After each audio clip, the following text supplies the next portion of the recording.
السلام عليكم ورحمة الله وبركاته. حياكم الله أخوتي الأفاضل جميعا. ربما الموضوع الأكثر يشغل بال الناس هو القمة العربية الإسلامية التي عقدت في الرياض دعما لغزة أو لقراءة آخر الأحداث في غزة. ليس نستطيع أن نقول دعم لغزة، لأن الذين اجتمعوا في هذه القمة منهم الذين هم يدعمون إسرائيل في حربها على غزة، منهم الذين يطلبون علنا القضاء على المقاومة في داخل فلسطين، ومنهم مجرمون كبشار الأسد قتل السوريين وقتل الفلسطينيين ويجلس على جماجم السوريين ويحكم. فهذه القمة متناقضة. حتى الذين ربما لديهم بعض الأحاديث التي يتكلمون بها في القمم نوعا ما تذكرنا بالخطابات الخشبية التي كانت تستخدم في الستينيات والسبعينيات من القرن المنصرم، وهي فقط أحاديث شعبوية غير حقيقية. لا يوجد هنالك دولة عربية منذ أن تم تأسيس الكيان الصهيوني في فلسطين تعمل على دعم فلسطين أو تحرير فلسطين أو استعادة الشعب الفلسطيني لحقوقه. لكن اللافت للنظر هو مجيء بشار الأسد إلى هذه القمامة إن صح التعبير، والجلوس مع أصحاب الوخامة من زعماء عرب ومسلمين، ويلقي هذه الكلمة ويشير للموجودين عن الأخلاق وعن التعامل وعن الوعود، وهو مجرم قتل آلاف السوريين. هنالك أكثر من 1,000,000 شهيد سوري، أكثر من 500,000 من المغيبين قسريا، من الذين تم عشرات الآلاف تم إعدامهم داخل المعتقلات، آلاف النساء اللواتي اغتصبن في هذه السجون. فتح بلاده للغازي، جاء بالغزاة من خارج الحدود كالغازي الإيراني ومعه الميليشيات الطائفية من العراق ولبنان واليمن وأفغانستان وباكستان ومن أماكن كثيرة. وهذا المجرم الذي ارتكب هذه الجرائم ضد شعبه وارتكب الخيانة العظمى بأنه استعدى أعداء من خارج الحدود وجاء بهم ليقاتل الشعب السوري الذي انتفض على هذا المجرم لاستعادة حقه الدستوري بوصف الشعب هو مصدر السيادة ومصدر السلطات، وأنه لم يعد هذا النظام يمثله. ماذا كانت النتيجة؟ قتل أكثر من 1,000,000، هجر أكثر من 10 ملايين، وأيضا حين نتحدث عن الشهداء أنهم تجاوز 1,000,000، فعدد الجرحى 3 أضعاف طبعا، والذين قتلهم والذين غيبهم، كل هؤلاء، ويأتي يحاضر بالشرف في قمة عربية إسلامية، قمامة طبعا ليست قمة، ليتحدثوا عن غزة وعما يحصل في غزة من جرائم يرتكبها الصهاينة. هنا لا نريد أن ندخل في تفضيل من هو المجرم الأقل ضررا، فالقتل قتل والموت موت. الله سبحانه وتعالى ذكر ذلك، أنه من قتل نفسا بغير نفس أو فساد في الأرض فكأنما قتل الناس جميعا. إذا نحن لا نتحدث عن أفضلية قاتل على قاتل، وإنما نتحدث بأن هذا الإجرام الذي يتعرض له أبناء المنطقة سواء على يد الصفاينة أو الصهاينة أو أذرع الصهاينة والصفاينة كأمثال النظام الطائفي في سوريا، النظام الطائفي في العراق، الحوثي في اليمن، حزب الله أيضا في لبنان، كل هؤلاء يستهدفون فئة بعينها ويعملون على قتل فئة بعينها وتهجير فئة بعينها.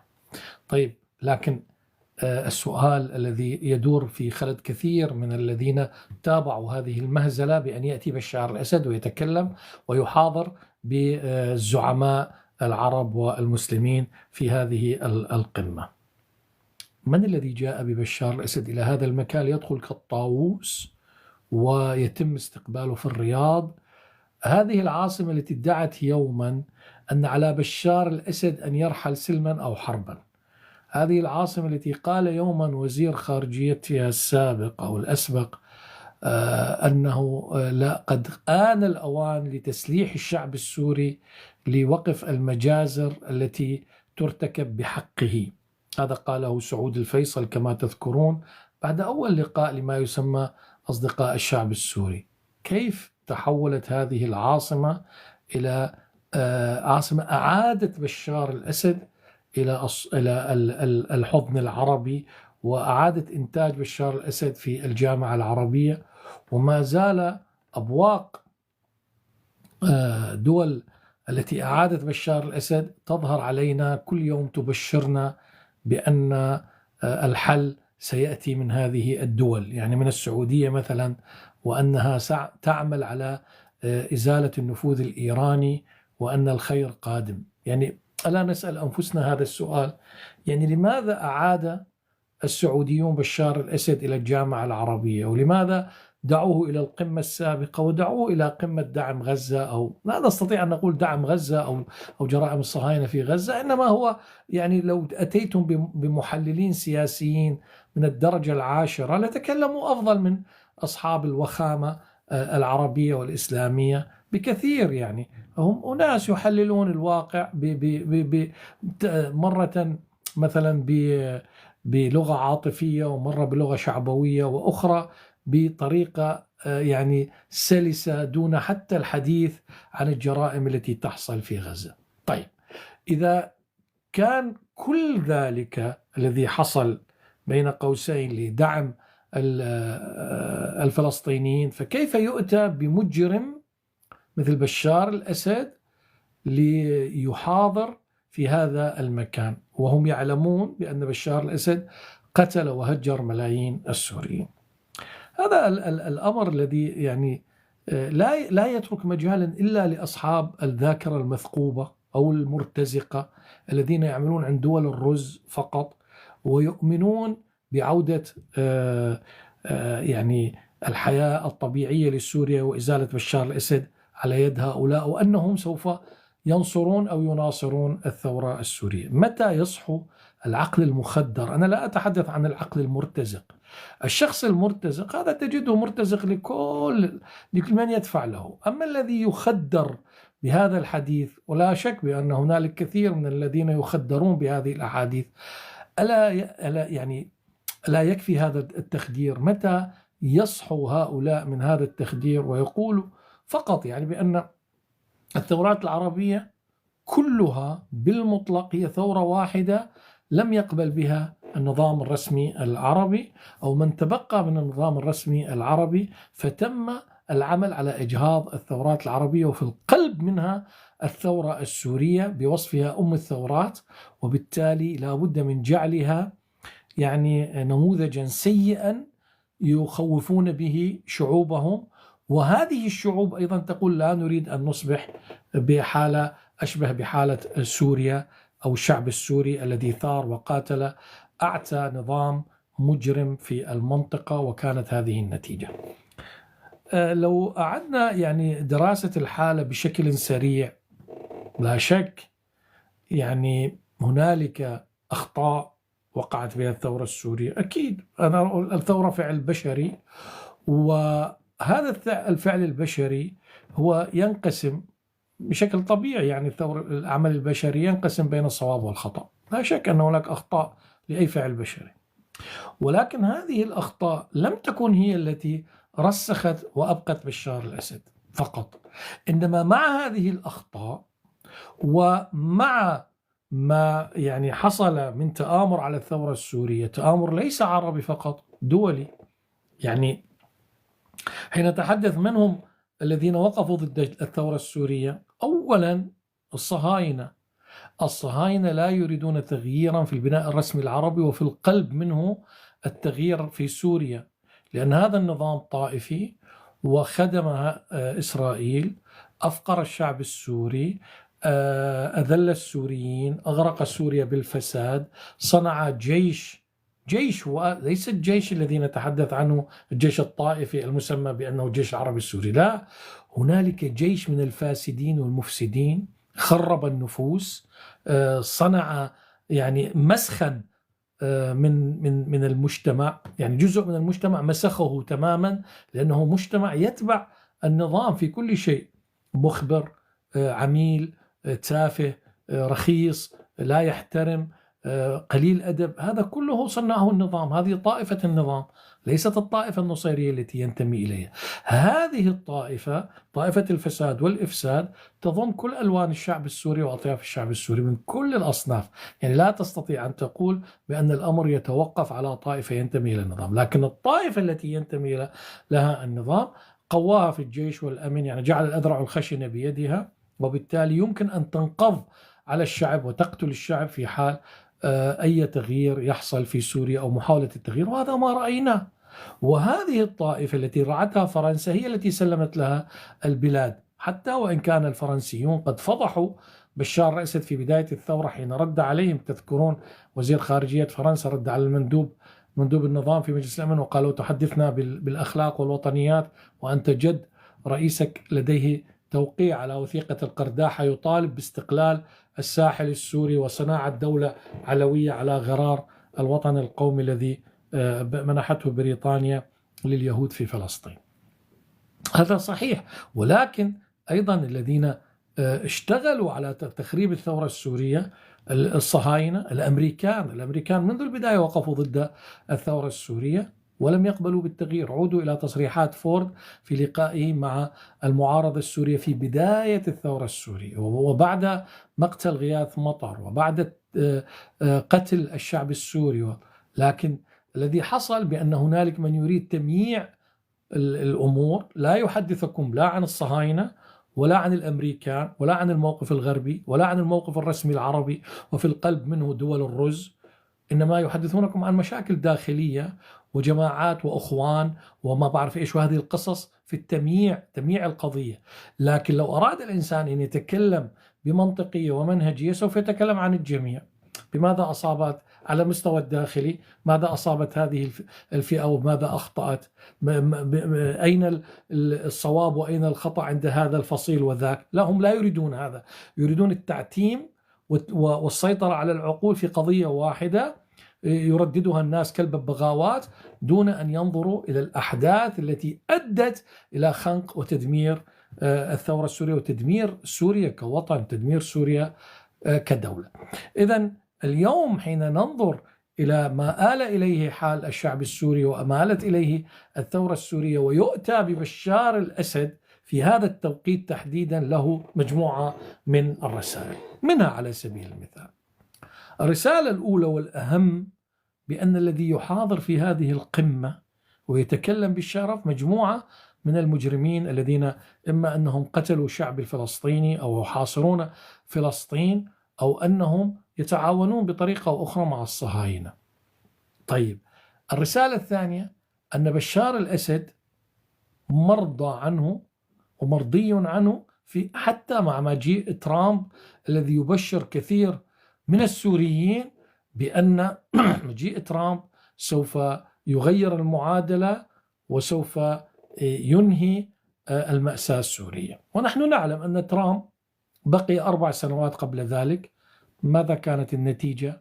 قصف مطار الشعيرات بكم صاروخ، هذه هي النتيجة فقط. يعني نحن كل ما يهمنا أنه قصف مطار الشعيرات بعد استخدام النظام السوري للكيماوي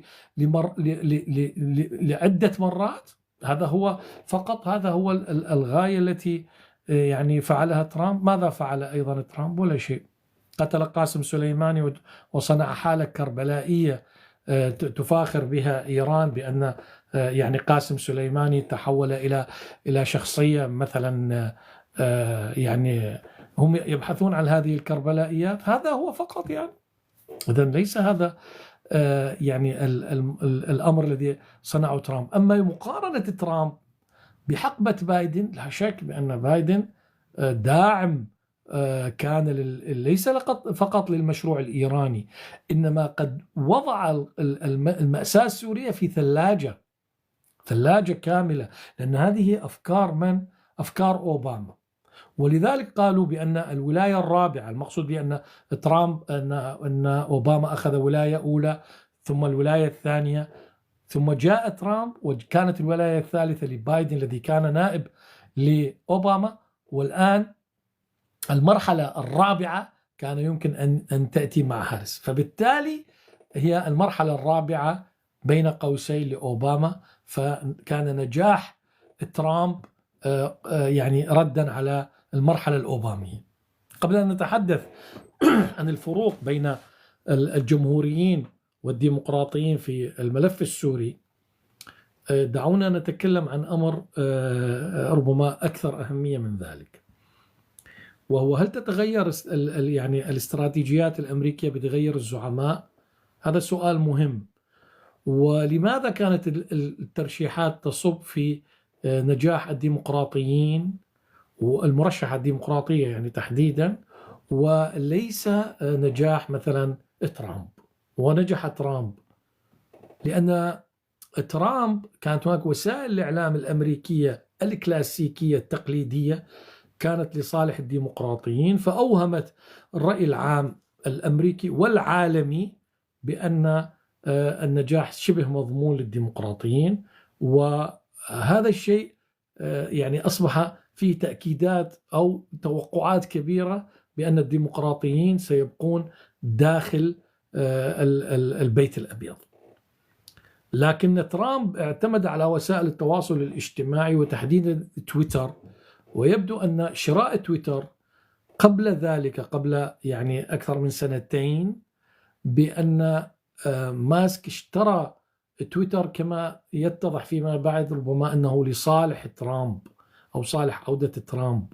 فكان الاعتماد على وسائل التواصل الاجتماعي وتحديدا منصة إكس تويتر سابقا، وحقق هذا النجاح الذي جرى في الانتخابات الرئاسية الأمريكية.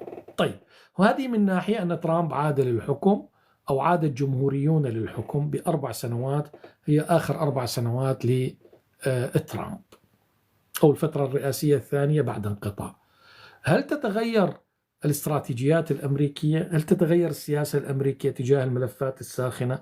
هل سوريا ملف ساخن عند ترامب أو عند الجمهوريين؟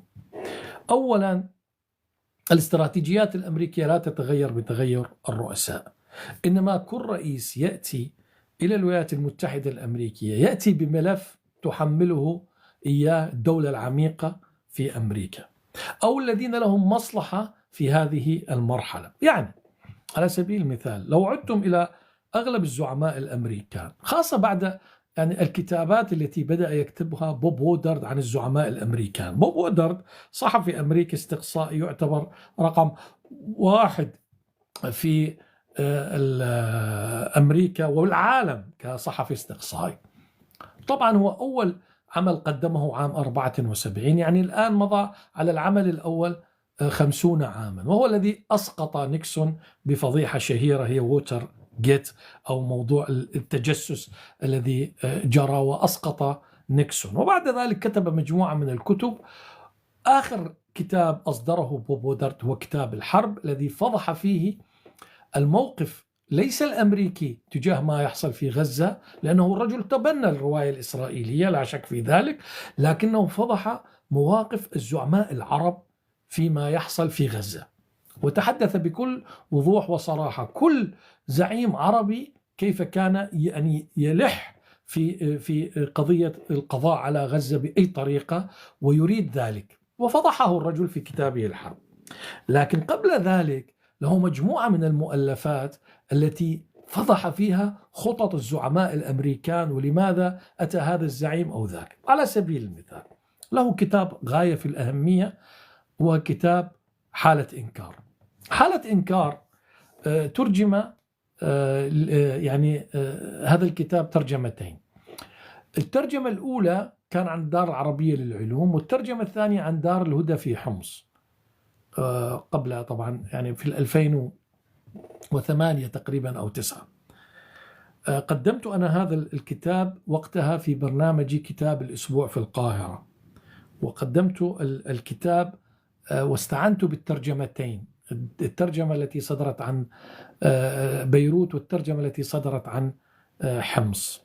لكن حقيقة ترجمة بيروت أكثر نضجا، وترجمة حمص فيها يعني في المعنى ذاته لم يتغير، وقد استضفت أحد الكتاب المصريين المعروفين هو الأستاذ محمد القدوسي لعرض هذا الكتاب. الكتاب كان يتحدث كيف تم إيصال جورج ووكر بوش، يعني بوش الابن، إلى السلطة في عام 2001 يعني 2001 إلى البيت الأبيض، والخطة كيف وضعت داخل مزرعة جورج بوش الأب في تكساس، وللأسف بوجود شخصية عربية خليجية كبيرة هي التي يعني تبرعت أو لمن ينتمي الدولة التي ينتمي إليها بضخ الأموال لوصول بوش الابن إلى السلطة مقابل تدمير العراق.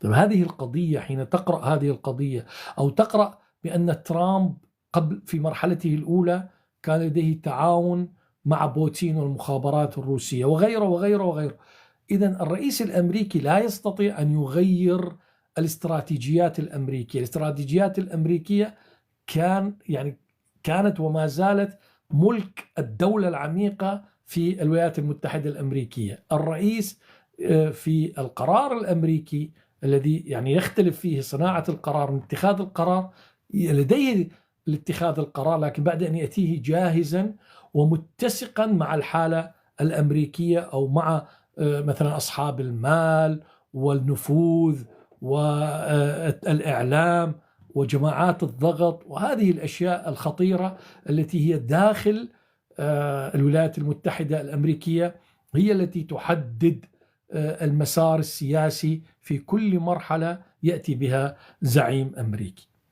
وبالتالي المصلحة التي جلبت ترامب في المرحلة الأولى وانتهت بنقل السفارة إلى القدس وأخذ هذه الأموال الهائلة من السعودية التي وصفت بأكبر جزية في التاريخ، ثم نهاية ترامب بهذا الشكل، ثم مجيء بايدن وعودة ترامب. إذن هنالك سياسة ما أمريكية في ملفات كثيرة، ربما يعني كما ذكر الزعماء الذين تنافسوا أو كما ذكر المتنافسان على الرئاسة، لم تكن سوريا ولا بأي خطاب عند لا عند هذه ولا عند ذاك أبدا بالمطلق. السوريون الذين نرفع لهم القبعة الذين عملوا واقتربوا من ترامب ودعموا ترامب في الولايات المتحدة الأمريكية ودعموا الحزب الجمهوري كانوا على تماس مباشر مع مستشاري ترامب أو حتى ترامب بأنه ماذا ستقدمون لسوريا بعد أن يعود ترامب إلى السلطة. إذن هذا السؤال الذي كان يوجهه السوريون إلى ترامب، لأن السوريين يرون أن الجمهوريين وتحديدا بايدن وخليفة بايدن وما قبله من سلف بايدن كل هؤلاء وقفوا ضد الثورة السورية وكانوا داعمين لإيران في تغولها على الشعب السوري. الجواب كان، وأنا سمعته من أحد السوريين المهمين جدا في الولايات المتحدة الأمريكية، وكان يعني قال لي شخصيا أنه تعامل مع مستشاري ترامب أنه سمع منهم كلاما طيبا أن هنالك يعني رغبة عند ترامب بتحريك الملف السوري. أنا أستطيع أقول لكم بأن المشروع الموضوع لسوريا في الرؤية الأمريكية والتي قد يعمل عليه ترامب هو على الشكل الآتي: تحويل سوريا إلى دولة مركبة ليست دولة بسيطة، وتوسعة في أماكن أخرى في سوريا. يعني مثلا الإدارة الذاتية الموجودة الآن في مناطق الثروة السورية التي تسيطر عليها قسد، هل سيبقى بين قوسين وضع قسد كما هو، أم أنه أمريكا حين تقول أننا سنخرج من سوريا هذا ضوء أخضر للأتراك بأنهم سوف يدخلون هذه المنطقة ويقومون بتصفية مثلا هذا ليس هذا الكيان إنما المجموعة أو النواة الصلبة التي تسيطر على هذا الكيان من البككة. هذا سؤال. المرجح والغالب أن مشروع تغيير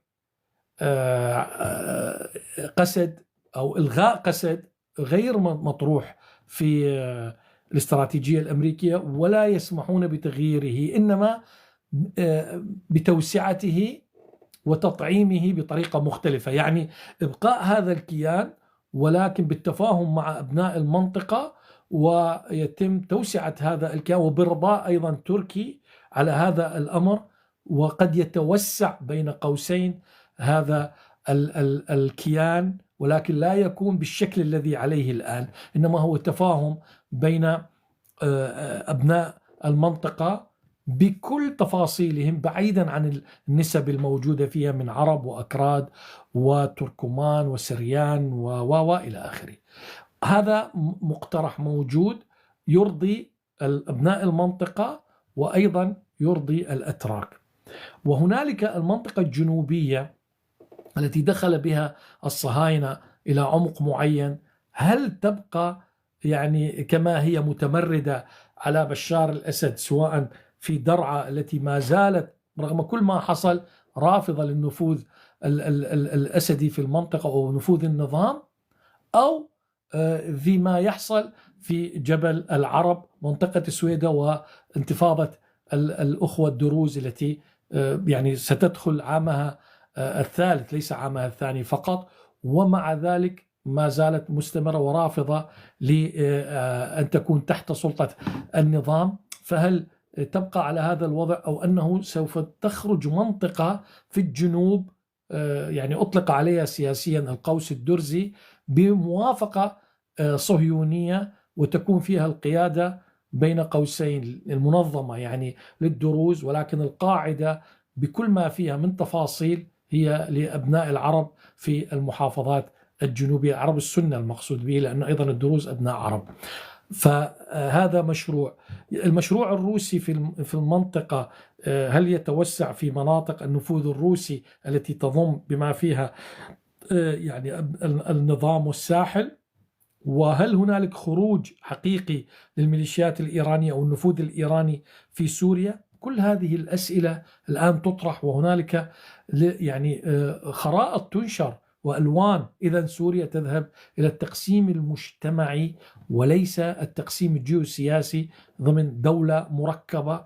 وهنالك شيء ربما يأتي فيما بعد تحدثنا عنه سابقا، وهو الديمقراطية التوافقية واللامركزية السياسية وليس الديمقراطية الشعبية. إذن هذا المشروع الأمريكي ممكن ووارد، وقد ينتهي بنهاية بشار الأسد، ولكن ليس بمعنى أن تأتي أمريكا وتزيل بشار الأسد وتقوي الثورة السورية وتجعل الثورة السورية هي السائدة على الحالة السورية، لا بالمطلق. وإنما قد يتركون بشار الأسد حتى نهاية الولاية الأخيرة له، التي طبعا في الدستور الذي فصله على مقاسه في عام 2012، ويعتبرون بأن نهاية يعني بعد مثلا 4 سنوات أو 3 سنوات ونصف تنتهي ولاية بشار الأسد الأخيرة، يصبح هنالك نوع من الفراغ الدستوري، هنالك ترتيبات معينة للدستور وهذه القضايا التي صنعوها، وبالتالي يرتبون أمورهم لإنتاج سوريا جديدة، ولكن سوريا المركبة وليست الدولة البسيطة. يبقى مناطق الشمال التي يعني يطلق عليها الشمال المحرر وهي ما زالت تحت السلطة التركية، وهنالك كان مفاوضات أو اقتراب بين النظام وتركيا، ورأينا كيف خرج أردوغان حين بدأ بشار الأسد بإلقاء كلمته. هذا لا يعني أن الأتراك لا يريدون بين قوسين أن ينهوا العلاقة التي سعوا إليها في إعادة العلاقة مع بشار الأسد، ولكن هنالك إشارات ترامبية لو صح التعبير من ترامب بأنه قد يطلق يد الأتراك في منطقة الشمال ومنطقة قسد لإعادة ترتيب المنطقة، لأنه قد يغادر الأمريكان قد يغادرون، وترامب يفكر بعقلية تاجر. يعني ترامب إذا جاء أحد وقال له ابقي هذه القوات الأمريكية على قلتها في المنطقة ونحن ندفع لك الأموال سيبقى. ترامب رجل واضح يقول ادفعوا لنحميكم، ادفعوا لنا. يعني لا يقبل ترامب أن تتوزع القوى الأمريكية في العالم في كل قواعدها، ولا تحمي كوريا الجنوبية ولا اليابان ولا الاتحاد الأوروبي ولا مناطق الخليج ولا أي منطقة في العالم إلا مقابل الأموال. ولذلك يعني مجيء ترامب من جديد إلى السلطة هنالك مجموعة من القوى التي فرحت بعودته، ومجموعة أخرى من التي شعرت بنوع من الألم بعودة ترامب، لأن ترامب يفكر بطريقة ليس فقط يعني هو بعقلية تجارية وعقلية التاجر والبزنس، إنما أيضا ربما يطلق عليه الحقبة الترامبية كما أطلق عليها كثير من السياسيين، لأن فعلا ترامب ليس فقط رئيس أمريكي مؤقت ويزول، وإنما سيترك آثاره على الولايات المتحدة الأمريكية، ليس بشخصه فقط وإنما أيضا بالداعمين له بتنفيذ المشروع الذي يسعى إليه ترامب، منه أن تكون أمريكا هي السائدة في العالم والقوة الاقتصادية الأهم في العالم، وأن تكون يعني يصرف عليها ولا تصرف على الآخرين، أيضا يعني أن يفرض ضرائب قد تؤدي إلى يعني ضرب اقتصادات كبرى في العالم كاقتصاد الصيني، وقبل ذلك هدد الاتحاد الأوروبي، وبالتالي الاتحاد الأوروبي في مواجهة الاتحاد الروسي من خلال الحرب الروسية الأوكرانية يشعر بنوع من الألم بعودة ترامب، لأن ترامب على علاقة جيدة جدا ببوتين، معجب ببوتين. فضيحة ترامب مع بوتين في كتاب بوب وودرد الحرب يقول كيف كان يدعم بوتين في أزمة كورونا، وكيف كان يقدم له الآلات والمعدات الحديثة في وقت كانت محتاجة إليه الولايات المتحدة الأمريكية. كذلك العلاقة المتميزة بالانتخابات الأولى والإشارات على أن المخابرات الروسية قد لعبت في الرأي العام وفي أماكن مختلفة لوصول ترامب إلى السلطة، فبالتالي هنالك تخوف أوروبي من ترامب، وكذلك هذا طبعا ينسحب على دول الخليج واليابان وكوريا، سيفرض عليها أموال كبيرة مقابل بقاء أمريكا كحامية لهم، أو أنه يترك الرؤوس الثلاث التي ترعب العالم يخوفون هذه المناطق الثلاثة الثرية في العالم، وتصبح هذه المناطق يعني في مصلحة الدولة العميقة في الولايات المتحدة الأمريكية. وإحنا نقول الدولة العميقة أولا المجمع الصناعي العسكري في أمريكا، ومن ثم تأتي البقية، لكن هو يمثل الدولة العميقة في الولايات المتحدة الأمريكية. الرؤوس الثلاثة التي ترعب العالم هي مناطق الثراء العالمي، أولا في شرق آسيا منطقة اليابان وكوريا الجنوبية، المرعب لهم ليس الصين، كوريا الشمالية دولة جائعة فقيرة ولكن ترعب اليابان وترعب كوريا الجنوبية، وبالتالي اليابان وكوريا الجنوبية بحاجة إلى دعم أمريكي، لا سيما أن اليابان بعد الحرب العالمية الثانية تعلمون كيف يعني فرضت عليها كثير من القوانين التي قيدت العسكرية اليابانية. في منطقة الخليج المنطقة الثرية منطقة النفط هذه يرعبونها بإيران، وبالتالي الخليج يدفع الأموال لأمريكا مقابل زوال الخطر أو تخفيف أو حماية الخليج من الخطر الإيراني. المنطقة الثالثة والاتحاد الأوروبي، وفي القلب منه ألمانيا، يخوفونهم دائما بالروس. الحرب الروسية الأوكرانية كشفت مقدار الضعف الروسي، و يعني ليس فقط الضعف على المستوى العسكري إنما الضعف التقني الذي كشفته هذه الحرب التي حصلت.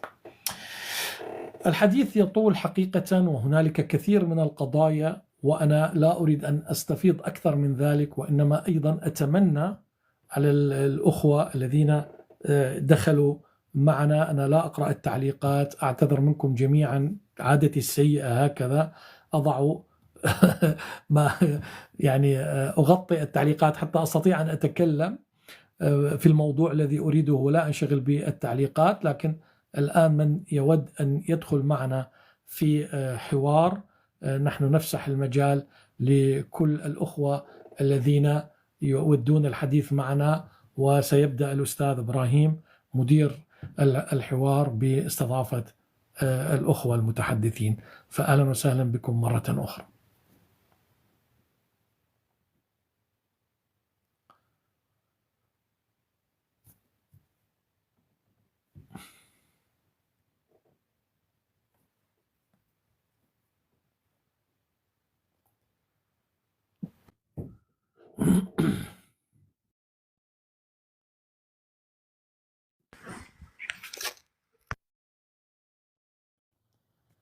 حياكم الله أبو علي.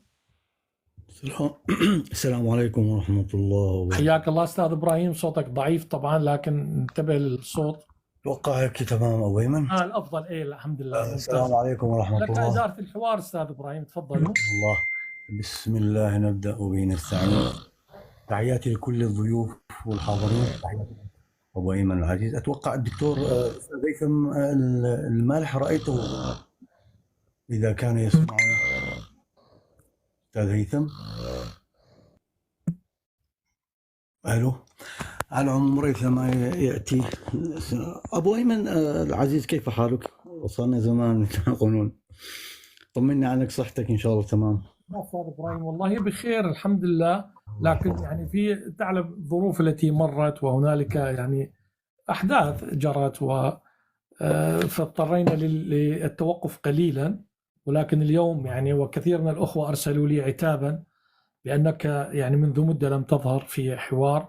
قلنا لهم إن شاء الله سنبدأ من اليوم، وسيعود طبعا برنامج نوافذ في مواعيده المقررة إن شاء الله. أنا أتوقع أنك أثريت المقدمة كثيرا، يعني تقريبا يعني شبه غطيت جميع النقاط اللي ربما كنا نريد أن نذكرها. بالنسبة لريثما يأتون الشباب إن شاء الله مشاركة، أنا أريد أن أضيف قليلا على ما ذكرت أبو أيمن. بالنسبة للقمة أو ما يدعون بأنها قمة إسلامية، جميع الحاضرين لا يمتون الإسلام. أكثر من 50 دولة يعتقد أنها لا إسلامية إلا بالشكل، أما بالمضمون أتوقع لا يوجد من هذا الشيء أبدا. أبو أيمن، بالمحصلة أن المؤتمر أو القمة هذه أعتقد أنها جاءت بعد، إذا ملاحظ أنت، بعد فوز ترامب مباشرة. يعني لا أحد من هؤلاء الزعماء الورقيين يعلمون عن ما هي السياسات القادمة بالنسبة لترامب، ما الممكن وما الذي غير ممكن، ماذا سوف يتبعها. أنا أتوقع أن المؤكد من أن هؤلاء الزعماء جاءوا عبارة عن أوامر أعطيت لهم لا أكثر، من أجل أجندات ربما هم لا يعلمون كيف سوف تحدث. أنا تحدثت عن ذلك أخي أبو. تماما هو هذا اللي أنا حبيت أقوله. القمة بعد وصول ترامب أو بعد التأكد بأن ترامب عائد إلى السلطة، فأرادوا يعني مجموعة من الرسائل ليقدمونها، وتلاحظ أنه لا يوجد شيء، لا يوجد مادة مهمة في الموضوع بالمطلق، وإنما هو يعني اجتماع لزعماء يأكلون ويشربون ومن ثم سؤال أبو أيمن، أنا سؤال أنت، أنا سمعت مقدمتك كاملة بصراحة، وهيك يعني لفت نظري أمور كثيرة، إنه غالبا أنت وأغلب الشباب والسياسيين والكتاب وحتى الصحفيين والإعلاميين ركزوا على إنه حضور بشار الأسد وتداعيات حضور بشار الأسد وما المغزى وما الرسائل. أنا أريد أسأل سؤال، أسألك طبعا أنت سؤال عكس ما كل الجميع حدثوا. أنا أريد أسألك ما هي الدلالات على تغييب المعارضة ليس على حضور الرسائل؟ لماذا غيبت المعارضة تماما عن هذه القمة؟ هل هي لزيادة أسهم بشار الأسد وإنقاص المعارضة؟ أخي إبراهيم، تعلم بأن القمم يدعى لها يعني رؤساء الدول أو من ترسل الدولة من يمثلها، يعني إما أن يكون وفدا رفيع المستوى يعني ممثلا بالرئيس أو الملك أو الزعيم، أو أقل يعني مستوى من ذلك بأن يرسلوا رئيس وزراء أو يرسلوا وزير اللي هو يمثل هذه الدولة. لا يدعى إليها يعني معارضة أو ما شابه.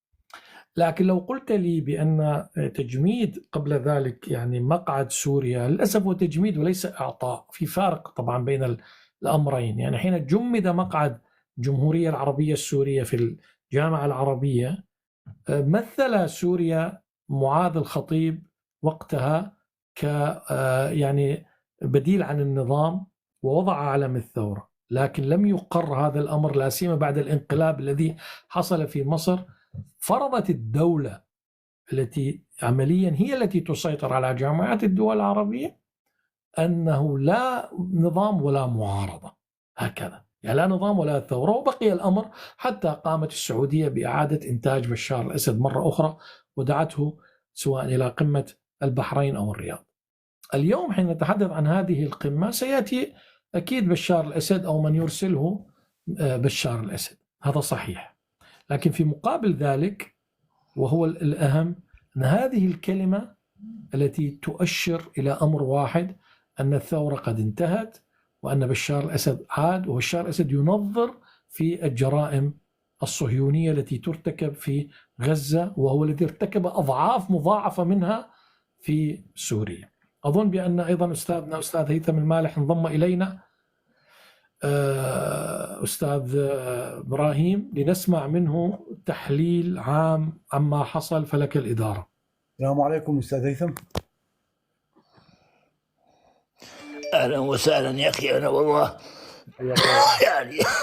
يعني ما يعني عندي قريب اليومين، ويبدو انه يعني حلقي ما بيساعدني كثير. اما ممكن شيء بسيط اتكلم بدون يا سيدي اجر وعافيه ان شاء الله، ان شاء الله ما عليك. الله يخليكم يا اخي. يعني نحن في مسألتين اخي الان، يعني انا قلت سابقا وليس الان، يعني عندنا مجانين يقودون العالم إلى الهلاك، يعني الإدارة الأمريكية والإدارة الروسية، إذا ما حبينا نسمي أسماء، يعني كلاهما، يعني سواء كان ترامب ولا بايدن قبله.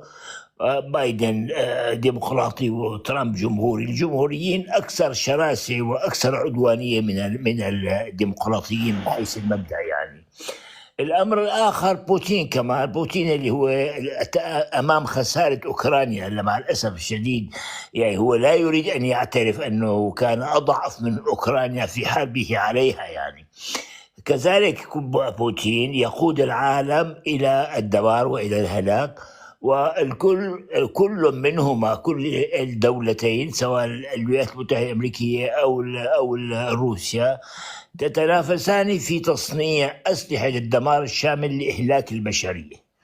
أنا بالمناسبة يعني كنت من سنتين تقريبا أو أكثر شوي لما وقعت كورونا فيها لعب، يعني الجرثوم أو العصيات التي نشرت الرعب في العالم في المرض، هذه لعب فيها، يعني في مخابر علمية لعب فيها. فأنا نظمت مذكرة في هذاك الوقت، يعني طالبت فيها بالمذكرة إصدار فتوى من يعني كبار علماء الإسلام، المسيحية، اليهودية، إصدار فتوى بتحريم صناعة واستخدام أسلحة الدمار الشامل النووي، الكيميائي والبيولوجي.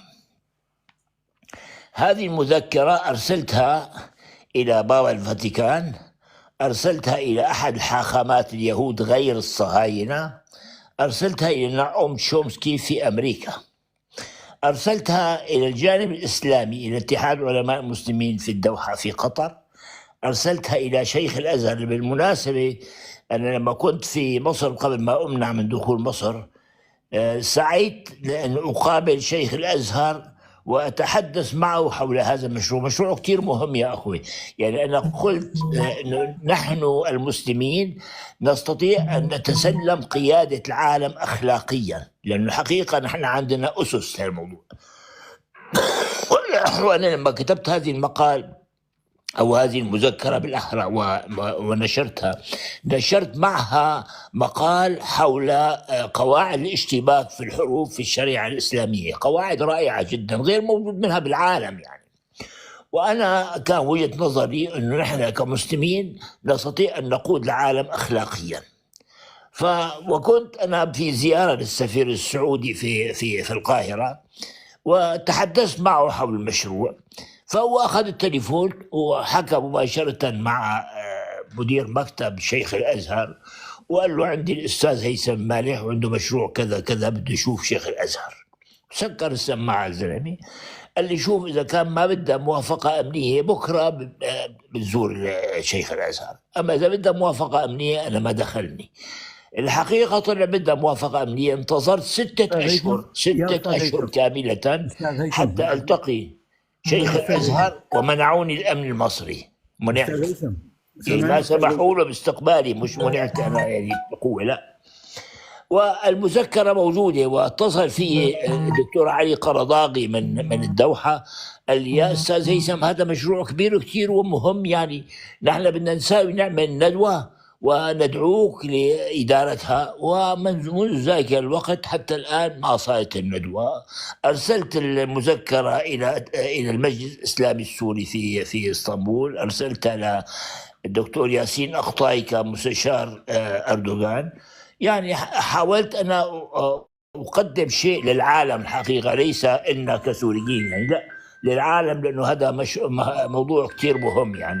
على كل الأحوال، فأنا أقول يعني هؤلاء اليوم قادة العالم الذين يملكون أسلحة الدمار الشامل وأهمها النووي يعني على مستوى العالم، هؤلاء لا يريدون بالإنسانية خيرا، يريدون بالإنسانية شرا. وهذه ناحية. الناحية الأخرى اللي تعرض عليها فيها أخي أبو أيمن موضوع القمة العربية وموضوع عودة بشار الأسد. أولا بدي أقول شيء، القمة العربية قبل مؤتمر الدوحة كانت اتخذت قرار. أولا طبعا اتخذت قرار بتعليق عضوية النظام السوري في الجامعة بسبب الجرائم التي يرتكبها في سوريا. يعني المبررات هي ارتكاب الجرائم وامتناعه عن تنفيذ توصيات جامعة الدول العربية. هذا موضوع قائم حتى الآن، قائم ما تغير. فاتخذت جامعة الدول العربية قرار باعتبار المعارضة أو ما يسمى الائتلاف الممثل، أنا هو الممثل الشرعي والوحيد للشعب السوري، الممثل الشرعي والوحيد والمحاور عنه في الجامعة الدول العربية، معناه هو الممثل صار. وانتدبت أنا بكتاب رسمي من قبل الائتلاف إلى جامعة الدول العربية باعتباري أنا أمثل الائتلاف في جامعة الدول العربية. وحاولت يعني أنا أكثر من مناسبة يعني ندخل في اللجان المتفرعة، يعني نحن كان لنا حق ندخل في اللجان المتفرعة. لكن الشيء اللي صار يا أخوة في شيء الحقيقة مشين. يعني أنا حصلت 3 مرات على موافقة أمين عام جامعة الدول العربية الدكتور العربي 3 مرات أن نعقد اجتماعات الائتلاف في مبنى الجامعة الدول العربية ويفتتح 3 مرات أن نعقد اجتماعات الائتلاف في مبنى الجامعة الدول العربية ويفتتح. يعني أنا أخذت الموافقة من أمين الجامعة العربية ولم يعتذر أحد للأمين عام، نحن والله ما نحن نجي لسبب من الأسباب، مش هذه المشكلة. الأمر الآخر لما انعقد مؤتمر جامعة الدول العربية في قطر، الشيخ معاذ الخطيب كان هو رئيس الائتلاف، شغل مقعد سوريا ورفع علم الثورة. أنا بدي شو أقول شيء قبل يا أخوة كمان لازم تعرفوه، يعني هذا شيء كتير مهم. كنت أنا مع شيخ معاذ في القاهرة قبل المؤتمر، وحدثني أنه أرسلوا له يعني دعوا لحضور مؤتمر القمة العربي في الدوحة، وكان هو يعني وظاهر عليه انه منرفز وما بده ما قلت له يا رجل ليش ما تروح يا اخي، بالعكس روح، يعني هي مناسبه كثير مهمه تروح عليها. ناقشنا كثير مهم وانا تركته ومشيت، واذ افاجأ انه باعتين له طائره خاصه للشيخ معاذ. راح ما بعرف اخذ بعض الناس من اطراف ثانيه يعني حضروا معه في الجامعة ولم يأخذني معه. يعني أنا رئيس الهيئة القانونية ما بيصير يروح لا معاذ ولا غير معاذ، أي رئيس الائتلاف لا بيجوز يروحوا إلا يكون معهم شخصية قانونية، هذا الأصول يعني. فما أخذني معه يعني الشيخ معاذ، وراح لحاله حضر، وحضر معه جورج صبرا وحضرت سهير أتاسي ما بعرف مين حضر والله وقتها. الشيء الأساسي الخطاب الذي ألقاه الشيخ معاذ في الجامعة الحقيقة يعني ليس خطابا يصلح لأن يلقى في مؤتمر قمة عربي، يعني بغض النظر شو هو وجهة نظره في القمة يعني، بس هو الخطاب موجود طبعا، خطاب يعني ما كان مناسب. فبعدها مباشرة مؤتمر القمة الثاني صار في الكويت، كان وقتها صار أحمد الجربة كان صار رئيس الائتلاف، فسمح له بإلقاء الكلمة بدون ما يجلس على مقعد سوريا في جامعة الدول العربية. ألقى الكلمة وخرج، ولم يسمح يأتي معه إلى داخل الجامعة أحد. يعني اتخذوا قرار، هن شافوا انه الجماعه رايحين بغير اتجاه، هيك يبدو لي هيك يعني. وبعد ذلك صار اجتماع مؤتمر القمه اللي بعده، صار في شرم الشيخ، وانا شخصيا اعددت مذكره لضروره دعوتنا الى مؤتمر القمه العربي، لانه هذا حقنا المشروع، باعتبار في قرار من جامعه الدول العربيه باعتبار الائتلاف هو الممثل الشرعي والوحيد للشعب السوري والمحاور عنه في جامعه الدول العربيه، بالتالي لا يملكون انه ما يدعونا.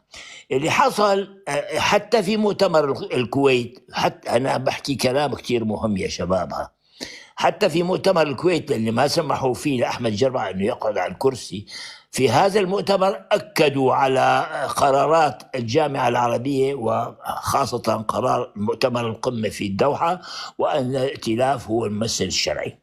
فإذا ما بيجوز كان في مؤتمر شرم الشيخ إنه ما يدعونا. بعت أنا مذكرة خاصة لمؤتمر الجامعة الدول، مؤتمر القمة، شرحت فيها وجهة نظرنا وبينت المسائل كلها في مذكرة مدللة موجودة منشورة في كتبي التي نشرت يعني في اسطنبول.